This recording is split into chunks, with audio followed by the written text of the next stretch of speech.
नमस्कार दर्शकों, स्वागत है आपका आज की कहानी दूसरी शादी। दिल को दहला देने वाली कहानी। दूर दूर तक चर्चे थे दोनों के प्यार के। कितना प्यार था सुजीत और पूनम में, ये वह खुद भी नहीं जानते थे। उनके प्यार की मिसाल दी जाती थी प्रेमियों के बीच। एक शादी में दोनों ही मिले, आंखें चार हुई, दिल धड़का और दोनों एक दूसरे के हो गए थे। धीरे धीरे प्यार परवान चढ़ता गया। पहले तो जात पात को लेकर अड़चने आई, पर फिर दोनों के ही परिवार वाले मान गए। दोनों ही प्रेमियों को मानो पंख लग गए थे। शादी के बंधन में बंधकर एक बेटी हुई। जिंदगी स्वर्ग से भी सुंदर थी, पर एक दिन अचानक ही सड़क दुर्घटना में सुजीत की मौत हो गई। सब अवाक रह गए।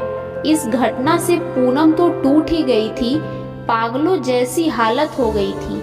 मगर जल्द ही उसने खुद को संभाल लिया अपनी बेटी के लिए, क्योंकि सुजीत ने अपने आखिरी वक्त में कहा था उससे, मेरी कमी ना महसूस होने देना बेटी को। जिंदगी जैसे तैसे चल रही थी उसकी, पर परिवार वालों को हर पल उसकी चिंता होती कि कैसे पूरी जिंदगी काटेगी वो अकेली। दूसरी शादी के लिए बोलने की किसी की हिम्मत नहीं थी, क्योंकि सब उसका फैसला जानते थे, पर बोलना तो था ही। बहुत हिम्मत करके एक दिन उसकी माँ ने उससे कह ही दिया, बेटी पूरी जिंदगी पड़ी है तेरे सामने, फिर बेटी को भी तो पिता की कमी महसूस होती होगी ना, इसीलिए हम चाहते हैं तू दूसरी शादी कर ले।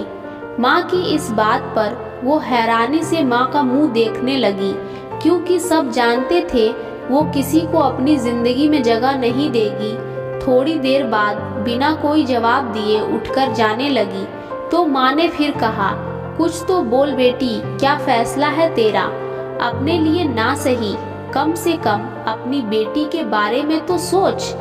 माँ की चिंता समझती थी वो, इसीलिए अपनी डबडबाई आंखों को पोंछती बोली, माँ मान लो मैं शादी के लिए हाँ कर भी दूँ, आप सब मेरे लिए पति ढूंढ भी लो, पर क्या मेरी बेटी के लिए पिता ढूंढ पाओगे जो मेरी बेटी को उसकी बढ़ती उम्र के साथ बेटी की ही तरह देखे, एक युवती की तरह नहीं। आप क्या समझे इस कहानी से?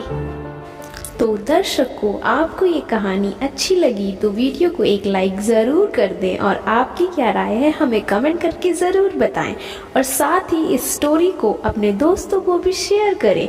और ऐसी कहानियाँ सुनने के लिए मेरे चैनल को सब्सक्राइब कर लें और बेल आइकन को ऑल पे सेट कर दें। धन्यवाद।